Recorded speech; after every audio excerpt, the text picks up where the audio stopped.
கிரிக் time ஃபேன்ஸுக்கு வணக்கம். So இந்த ஒரு வீடியோவில் கேகேஆரோட பிளேயிங் 11 மட்டும் இல்லாமல் ஃபர்ஸ்ட் மேட்ச் ஆர்சிபிக்கு கேகேஆர் கூட அப்படிங்கிற மாதிரி மென்ஷன் பண்ணியிருக்காங்க. ஆக்சுவலாக இது மிகப்பெரிய ரைவல்ரி. ஒவ்வொரு தடவையும் கேகேஆர் டாமினேட் பண்ணியிருப்பாங்க. இந்த தடவை ஆர்சிபிக்கு ஃபர்ஸ்ட் மேட்ச் கேகேஆர் கூட வந்தால் யார் டாமினேட் பண்ண போகிறாங்க, எந்த கிரவுண்டில் நடக்க போகுது, எஸ்பெஷலி ஆர்சிபியோட பிளேயிங் 11 நம்ம பார்த்தாச்சு. சப்போஸ் மிஸ் பண்ணியிருந்தா கூட நீங்கள் டிஸ்கிரிப்ஷனில் லிங்க் இருக்கு, பிளேலிஸ்ட்லையும் செக் பண்ணி பாருங்க. இதில் கேகேஆர் எவ்வளோ பெரிய ஸ்ட்ரென்த்தாக இருக்காங்க அண்ட் ஆர்சிபி எவ்வளோ பெரிய ஸ்ட்ரென்த்தாக இருக்காங்க. ஸோ ரெண்டு பேரில் யார் வின் பண்ணுறதுக்கான பாசிபிலிட்டிஸ் இருக்கு அப்படிங்கிற எல்லாத்தையும் கம்ப்ளீட்டா பார்த்து தெரிஞ்சுக்கலாம். அதுக்கு முன்னாடி ஃபர்ஸ்ட் டைம் சேனலுக்கு வரீங்கன்னா மறக்காம சப்ஸ்கிரைப் பண்ணி சப்போர்ட் பண்ணுங்க. அப்பதான் அப்டேட் எல்லாமே எங்களை வந்து சேரும். சரி வாங்க வீடியோக்குள்ள போலாம். So first of all KKR இந்த டீம் கொஞ்சம் ஒரு சர்ப்ரைஸான டீம் சொல்லணும். ஸோ எப்போ பெர்ஃபார்ம் பண்ணுவாங்க, எப்படி மேலே வருவாங்கிறது சொல்லவே முடியாது.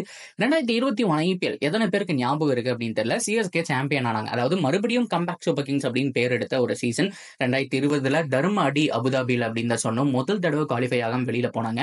அதுக்கப்புறம் Ruturaj Gaikwad and Faf du Plessis பிரிச்சுட்டாங்க அடுத்த சீசன். ஸோ அவங்கனாலே பார்த்தோம் அப்படின்னா ஃபைனல் வரைக்கும் போய் டைட்டில் வச்சாங்க. ஆனா அங்க யாருமே கேகேஆர புகழ்ந்து பேசல. எம்எஸ் தோனி அவர்கள் புகழ்ந்து பேசினார். என்ன அப்படின்னா, நாங்க டிராஃபி அடிக்கல அப்படின்னா இந்த டிராஃபிக்கு தகுதியான டீம் கேகேஆர் தான்ங்கிற மாதிரி ஓப்பனா உடச்சு பேசினாங்க. ஏன்னா முதல் 6-7 மேட்ச்ல வெறும் 2 மேட்ச் வின் பண்ணியிருந்தாங்க. தொடர்ந்து 6 மேட்ச் 5 மேட்ச் வின் பண்ணி ஸ்குவாட வேற லெவல்ல மாத்தி புஷ் பண்ணி ஸோ எலிமினேட்டர் எல்லாத்தையுமே ஃபேஸ் பண்ணி ஃபைனல்ல நின்னாங்க. ஃபைனல்லையும் ஆல்மோஸ்ட் 10 ஓவர்ல 90 நாட் அவுட் எப்படியோ ஜெயிச்சிருவாங்கன்னு நினைக்கும் போது நல்லா ஆடிட்டு இருந்த வெங்கடேஷ் ஐயர், அது மட்டும் இல்லாம கில்லோட விக்கெட்டை பேக் டு பேக் எடுப்பார் சர்துல் தாக்கூர். அதுக்கப்புறம் சிஎஸ்கே ஜெயிச்சதெல்லாம் ஹிஸ்டரி. ஆனா அந்த மேட்ச் அந்த சீசன் செம்மையா விளையாண்டாங்க கேகேஆர். அதனாலதான் அவங்க பெஸ்ட் டீம் எப்போ பெர்ஃபார்ம் பண்ணுவாங்கிற மாதிரி சொல்லவே முடியாது. ஸோ இது மட்டும் இல்லாம 2 டிராஃபி அடிச்சிருக்காங்க. சிஎல் T20 டாமினேட் பண்ணிருக்காங்க. நல்ல ஒரு டீமுங்க, அதுல மாற்றமே கிடையாது. ஓகேவா? ஸோ இந்த வருஷம் ஸ்குவாட் எப்படி இருக்கு அப்படின்னா 23 ஸ்ட்ராங்கான பிளேயர்ஸ் அப்படிங்கிற மாதிரி இருக்காங்க. ஸோ ஓவர்சீஸ் பிளேயர்ஸ் உடைய லிஸ்ட் அப்படிங்கிறது 8 பக்கம் இருக்கு. ஸோ அக்சர்ல நிறைய பேர் வாங்கலாங்க. அதுலயும் எஸ்பெஷலி பரத்தோட பிக் உண்மையிலுமே சூப்பரான பிக். 50 லட்சத்துக்கு அவர் எடுத்தாங்க. அண்ட் சேத்தன் சகாரியாவையும் 50 லட்சத்துக்கு எடுத்தாங்க. ரெண்டுமே எக்ஸலன்ட் பிக் அப்படின்னு சொல்லலாம். ஸோ அதை தாண்டி மைனிஸ் மாண்டே 50 லட்சத்துக்கு ஓகே. அண்ட் முஜிபுர் ரஹ்மானுக்கு 2 கோடி ஸ்பெண்ட் பண்ணாங்க. பெட்டருங்க, சூப்பரான ஒரு பிக். கண்டிப்பா சுனில் நரேன் நெக்ஸ்ட் இயர் விளையாட மாட்டாரு அப்படிங்கிற பட்சத்தில் நல்ல ஒரு ரிப்ளேஸ்மெண்ட் அப்படின்னு சொல்லலாம். நல்லா போட்டுட்டு இருக்காரு. குட்டி ராசித் கான் அப்படிங்கிற மாதிரி கூட சொல்லிட்டு இருக்காங்க. அண்ட் சாகிப் ஹசன் ஒரு 20 லட்சத்துக்கு வாங்கி வச்சிருக்காங்க.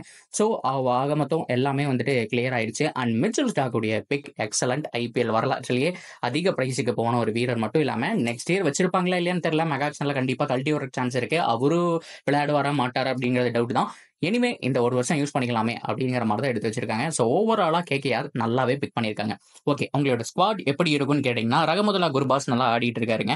ஸோ ஜேசன் ராயும் நல்லா பண்ணிட்டு இருக்காரு. ஸோ யாரை ஓப்பனிங் இறக்குறாங்க அப்படிங்கிறதா மிகப்பெரிய கேள்வி. ஸோ உங்களுக்கு ஓப்பனிங்ல நல்ல ஸ்டார்ட் அப்படிங்கிறத கிடைக்கும். போன தடவை ஸோ லேட்டா பார்த்தோம் அப்படின்னா நம்மளுடைய ராயை ட்ரை பண்ணாங்க. ஸோ அவரை பொறுத்த வரைக்கும் 100% நான் கொடுப்பேன் அப்படிங்கிற மாதிரி சொன்னப்பவும் கூட ஆரம்பத்தில் அவருக்கு சான்ஸ் அப்படிங்கிறது கொடுக்கல. ஸோ ஃபைனலா ராய் ட்ரை பண்ணப்போ அவர் நல்லாவே பண்ணாரு. ஸோ இந்த தடவையும் என்ன பொறுத்த வரைக்கும் குர்பாஸுக்கு பதிலாக ஜேசன் ராயை இறங்கலாம், இல்ல குர்பாஸும் ஜேசன் ராயும் சேர்ந்தே இறங்கலாம்.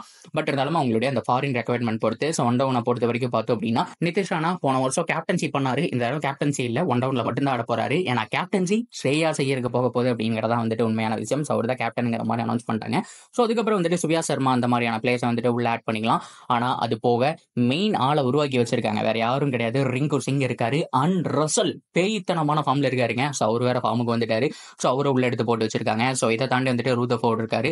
ஸோ உங்களை பொறுத்த வரைக்கும் இந்த ஃபாரின் பிளேயர்ஸ் அது மட்டும் இல்லாம பேட்டிங்ல எந்த விதமான பிரச்சனையும் கிடையாது. பவுலிங்கை பொறுத்த வரைக்கும் தான் பாத்தீங்க அப்படிங்கிற பட்சத்துல பெருசா எந்த பிளேயரும் தெரியணுமா இல்ல. சேத்தன் சக்காரியா நல்லா பண்ணிட்டு இருக்காரு. அண்ட் மிச்சல் ஸ்டாக் இவங்க 2 பேரும் 100% அவங்களுடைய முழு வேகத்தை கொடுப்பாங்க. அண்ட் கஸ் அட்கின்சன் அவர் நல்லா பண்ணுவாரு அப்படிங்கிற மாதிரி பார்க்கலாம். ஸோ மற்றபடி பார்த்தோம் அப்படின்னா அவங்களுடைய பேட்டிங் யூனிட் நல்லா இருக்கு. அண்ட் பவுலிங் யூனிட் ஓரளவுக்கு டீசென்டா இருக்கு அப்படிங்கிறதுல மாற்றம் கிடையாது. ஸோ மணிஷ் பாண்டவே எங்க ஃபிட் பண்ணுவாங்க அப்படிங்கிறது ஒரு இது. அது போக வைபவ் அரோரா இருக்காரு. ஸோ வருண் சக்கரவர்த்தி மெயின் கீ ஃபேக்டரா இருப்பாருங்க. ஸோ ஆக மொத்தத்தில் கேகேஆரோட பிளேயிங் 11 அப்படிங்கிறது டீசென்டா இருக்கு. பெய்த்தனமா இல்லையா கூட பார்த்தோம் அப்படின்னா டீசென்டா இருக்கு. காரணம் உங்களோட பவுலிங் இன்னும் கொஞ்சம் நல்லா இம்ப்ரூவ் பண்ணியிருந்தாங்கன்னு வச்சுக்கோங்களேன். ஸோ முதல் இருந்த பிளேயர்ஸ் எல்லாம் நல்ல ஃபார்ம்ல இருந்து ஸோ இப்போ அவங்க வச்சிருந்தாங்கன்னா நல்லா இருந்திருக்கும். ஸோ மற்றபடி ஒரு 80 மார்க் கொடுக்கலாம் பிளே ஆஃப் போறதுக்கு. ஸோ அந்த மாதிரி ஒரு டீம் தான் கேகேஆர் அப்படிங்கிறத சொல்லிக்கிறேன். சரி, ஓகே. ஸோ ஃபர்ஸ்ட் மேட்ச் ஆர்சிபிக்கு எகென்ஸ்டா வரக்கான சான்ஸ் தான் highly possible. So CSK MI first மேட்சா இருக்கும், இல்லைன்னா சிஎஸ்கே ஜிடி ஃபர்ஸ்ட் மேட்சா இருக்கும், அப்படி இல்லைன்னா சிஎஸ்கே ஆர்சிபி. இந்த 3ல ஒன்று தான். சிஎஸ்கே அவங்களோட பிராண்ட் முடிவு பண்ணிட்டாங்க. ஸோ அவங்க தான் போன வருஷம் டைட்டில் வச்சாங்க. அவங்க மட்டும்தான் முன்னாடி ஓப்பனிங் மேட்ச் இதில் ஆடணும் அப்படிங்கிறதுனால ஜிடி ஆடுவாங்களான்னு கேட்டா எப்பவுமே நடந்ததில்லை. சில பேர் என்ன ஒரு கால்குலேஷன் சொல்றீங்க அப்படின்னா, போன வருஷம் யார் ஃபைனல் ஆடுறாங்களோ அதே 2 டீம் தான் ப்ரோ இப்படி ஆடுவாங்க அப்படிங்கிற மாதிரி சொல்லியிருக்கீங்க. அப்படி எல்லாம் கிடையாதுங்க. நீங்க எடுத்து பாருங்க. 2018 சிஎஸ்கேவும் எஸ்ஆர்எஸ் தான் ஃபைனல் ஆனாங்க. ஃபர்ஸ்ட் மேட்ச் சிஎஸ்கேக்கும் ஆர்சிபிக்கு தான் 2019 வந்துச்சு. ஸோ அதுக்கப்புறம் 2020 அதே மாதிரி ஃபர்ஸ்ட் மேட்ச் மாறி வந்தது. மேபி ஃபைனல் விளாண்ட 2 டீமுமே விளாட்ற சான்ஸ் இல்ல. ஏதாவது ஒரு டீம் பார்ட்டிசிபேட் பண்ணுவாங்க. சிஎஸ்கே அவங்களோட பிராண்ட் ஃபர்ஸ்ட் மேட்ச் அப்படிங்கிறத நல்லா ப்ரமோட் பண்ணணும்னு நினைப்பாங்க. சின்னஸ்வாமில ஆர்சிபி கூட நடக்கலாம். அப்படி இல்லாத பட்சத்துல ஆர்சிபியோட ஃபர்ஸ்ட் மேட்ச் கேகேஆர் கூட ஈடன் கார்டன்ல நடக்கிறதுக்கான சான்ஸ் ஹைலி பாசிபிள். ஸோ நல்ல ஒரு ட்ராக்குங்க. ஸோ அப்படி பார்க்கும்போது 2 பிளேயிங் 11ம் ஒண்ணுக்கு ஒன்று சலிச்சது கிடையாது. 2 பேட்டிங் யூனிட்டும் கிட்டத்தட்ட ஆல்மோஸ்ட் ஒரே மாதிரி சிமிலரா இருக்கு.